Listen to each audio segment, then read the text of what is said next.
UUID is a very unique in the program because it's a 128-bit number. Yeah, it's a 128-bit number which has 32 hex characters plus 4 dashes.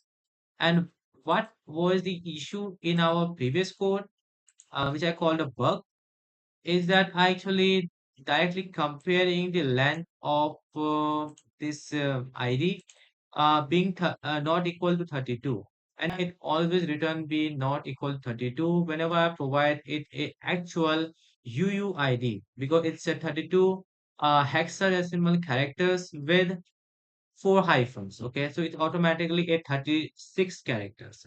So I have to replace this hyphen with this no character, and now when I perform a comparison I will get the accurate results. For example, if I go to this admin part, get admin, you can see I have provided this UUID in our, as we provided in the previous example, I mean in the previous video. And if I perform send request, uh you can see I've got null. Why? Because this user ID not exist.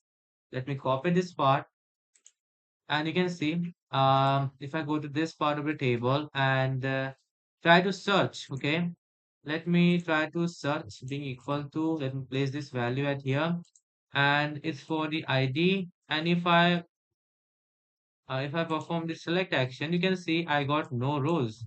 So you can see this is how I fixed the bug in my code for selecting the admin user.